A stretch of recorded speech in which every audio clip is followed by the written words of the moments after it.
Hello everyone, welcome back. Please comment, rate, subscribe, folks. Comment, rate, subscribe, like the videos. Also share the videos. I want to thank everyone that does like watching and share my videos. You folks are the absolute best. Listen, folks, there's a link tree down below. Has links to all of my social media platforms. Please go down there. Follow me across all my social media platforms or talk to me because I talk back.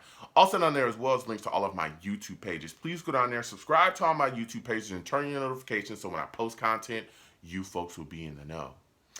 Now, with that said and done and put to the side,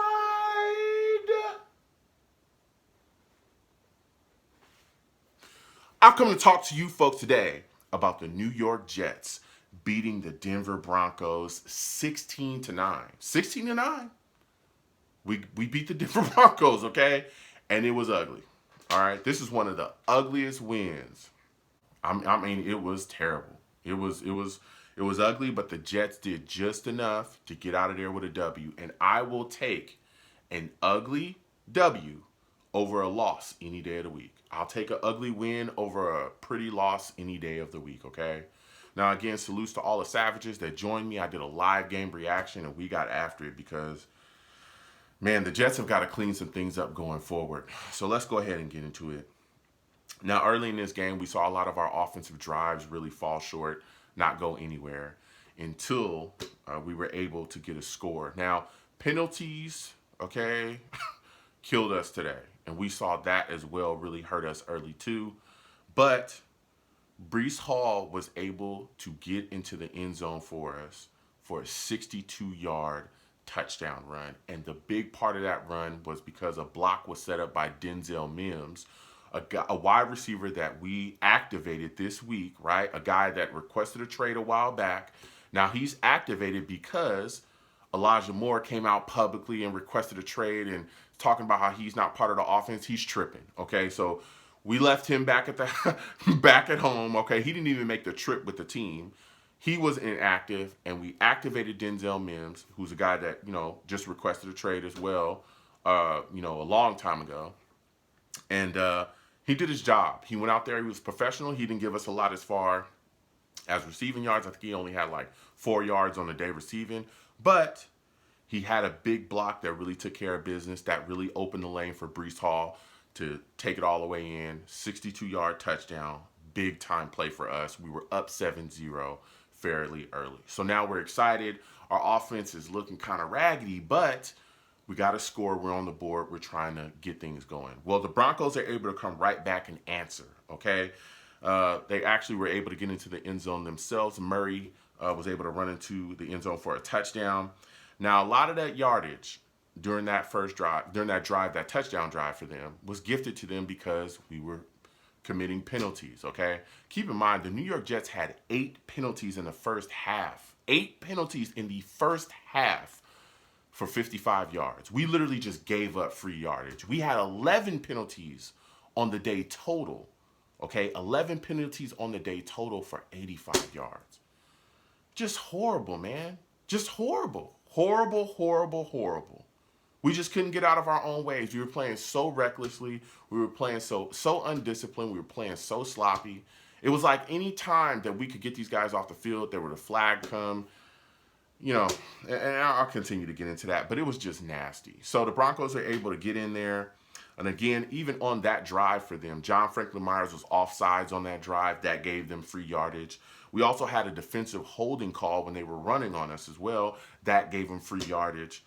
So they get into the end zone with Murray, but they missed the extra point. So it's 7-6 Jets. We're still up. So we're like, okay, hopefully the offense can come out and do a little something, right? And then on the next drive, Zach Wilson on the day was very shaky. Man, he looked shaky. He looked erratic. He just looked very uncomfortable in the pocket. He seemed to not know when to throw the football away. And he tried to make a play on this next drive that really kind of showed that it was like, hey, Zach, what are you doing? You're going to cost us something. Zach actually on the day was 16-26. He only had 121 yards throwing the football. So he drops back on a play, and there's a rusher coming. He evades the rusher, and instead of throwing the ball away, he's still trying to extend the play. He tries to spin away from a guy, ends up falling down, losing the football. We're thinking, oh my goodness, this is a fumble. You're running around like crazy when you could easily just throw the ball away. You end up losing the football going to the ground. Well, the Denver Broncos, one of their defensive linemen, actually scoops the ball up, takes it back, and it looks like it's a defensive touchdown for the Broncos. And we're like, oh my God, Zach, bro, you could have just thrown the ball away. Live for the next play. Nobody's open. Move on, right? Well, the refs overlook the play again. They review it, and the call actually gets overturned. It's actually down by contact, and the New York Jets get the ball back. They just said, hey, he was down by contact, and that was it. But it was like, man, whew, we really, we really got ourselves out of a bad situation there. But come on, Zach, you got to be smarter than that. The New York Jets ended up punting away that drive. The Broncos drove back down and actually missed a field goal. We still couldn't get anything going offensively at all. So then gave the Broncos the ball back again. And right before the half, they're able to kind of drive down. And part of their drive as well to get another field goal, get some points on the ground, get some points on the board, excuse me. Rippon found Jared Jeudy for a 46-yard throw and catch. Now, keep in mind, on the day, Rippon was 24 of 46. He had 225 yards throwing the ball, and he also had an interception. And this drive as well was marred by us with penalties. Joyner had a holding call on this drive as well. And the Broncos ended up capping the drive with a 44-yard field goal by McManus, and that would put them up 7-9 Broncos. So now we're looking around like, man, the team's looking sloppy. We're heavily penalized again. We look like we just are out here running around. Zach's running around like a chicken with his head cut off. You got penalties galore left and right. We're keeping the Broncos in the game. We got to clean it up. So we get the ball back with a couple minutes before the half, right? And we're hoping that we can get a drive really and kind of close things out here. Drive starts. We hand the ball off to Breece Hall. Breece Hall goes off, runs to the side, kind of runs into like a skirmish of people, goes down, and then he stays down. And then we see that Breece Hall is writhing in pain, and it's like, oh my goodness, man, what in the world? So they get Breece Hall up. He's clearly injured. They walk him to the sidelines. Then they take Breece Hall. We see him put him in a cart, and then they wheel him to the back. And we're like, oh my goodness, man, what's going on? Now, after the game, it is now being reported that Breece Hall may have torn his ACL. They're saying that there's a good chance that he's probably torn his ACL. He's going to get evaluated further tomorrow, but he might be done with a knee injury with a torn ACL here. So now we're like, oh my goodness. Of course, as the news continued to roll out, but now that's not really looking good for the New York Jets as well. We also lost Elijah Vera-Tucker as well. He's dealing with an elbow injury. He'll be further evaluated tomorrow. And then we got Corey Davis as well dealing with the knee injury, and we'll see what happens with him going forward. So we lost all of those guys before the half. And it was like, man, the offense is already struggling. But now it's just like the increase with those three guys missing. And not to boot, more penalties were to come. We're trying to finish our drive. What happens? Dwayne Brown. He decides to throw his name into the hat and start getting penalties. Got two big penalties. One of them set us back. That made it 1st and 25. Well, Zach Wilson actually is able to pitch and catch to Michael Carter. Michael Carter gets the ball, takes off, gets a 33-yard run, gives the Jets a first down. Now we're in business. We could possibly get some things done. We're in scoring position. Well, Dwayne Brown comes back out again and gets another penalty, which pushes us back and kills our drive. We actually have to end the drive, kicking a field goal and hitting it. All right. We hit the field goal. Now we're up 10-9, 10-9. Jets are up before the half ends. There was some issues with the clock management as well on that drive. Sulla just let the drive like kind of die and just played for a field goal to go into the half. The offense was awful. Now we were hoping that we would clean things up, come out after the half, and really get things together. But offensively, we continued to kind of struggle for the day. But our defense really stepped up in the second half, particularly Quinnen Williams, Sauce Gardner, who was phenomenal on the day. But Quinnen Williams put some pressure on Rippon coming out, after things just weren't working for us. Quinnen Williams was able to get some pressure on Rippon down the way on a drive, and Rippon threw a ball, and LaMarcus Joyner was able to get under it, get an interception. That was huge for us because that drive for them looked like it was going to end up with some points, but we were able to stop that drive.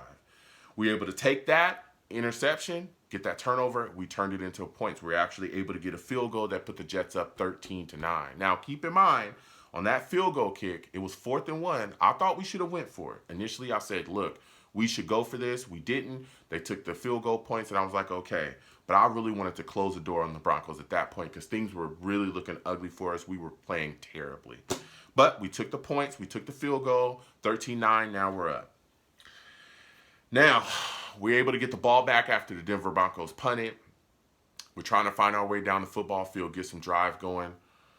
And Zach Wilson dropped back, and he threw a ball that looked plain as day it was an interception to Simmons, their safety. Simmons actually couldn't catch the football, goes through his hands. And I'm like, whew, we really, got out of that one. We really slid out of a situation there. Then we see the flag come out from the ref, defensive pass interference, and it really pushed us down the field. We were able to end that drive as well with the field goal, which put us up 16-9. 16-9, the Jets are up.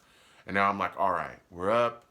Looks like we're going to close this out. We just need to stop from the defense, and the defense were able to do just that. Now, initially, the Broncos were moving on their final drive. They didn't have any timeouts. They're trying to figure things out. Ball gets tipped. C.J. Mosley slides under it. It looks like it's an interception. Well, the refs go back and review it, and they're saying the ball hit the ground, all right? They come back out. They're trying to throw a football. Rippon's trying to find Sutton. He's one-on-one with Sauce. Sauce knocks the ball away. This kid is unbelievable and closes out. Turnover on downs. Broncos get off the field. Jets are able to get a W. This was an ugly game. It was ugly. I'm talking ugly. Like, whoa. The penalties were ridiculous. 8 penalties in the first half for 55 yards. I think we had 11 penalties total on the day for 85 yards. We were so undisciplined. It was horrific. This was bad. This was really bad. We got to clean things up going forward. And we got to see what's going on. We'll see what happens again with Elijah Vera-Tucker, Corey Davis, Breece Hall. We'll see what happens going on with him. I hope he doesn't have an ACL injury. But if he does, then it looks like we're going to be, leaning on Michael Carter and Ty Johnson going forward. But, man, this was an ugly win, but I'll take it all day. Listen, comment down below. Let me know what you folks think. How do you folks feel about the New York Jets in this football game? What were your thoughts about our offense? What were your thoughts about our penalties? What were your thoughts about the performance of Quinnen Williams and Sauce Gardner? Those guys they really played hard and played well. They came up with some big plays for us, all right? So comment down below. Let's go back and forth. You folks have a good one. Peace.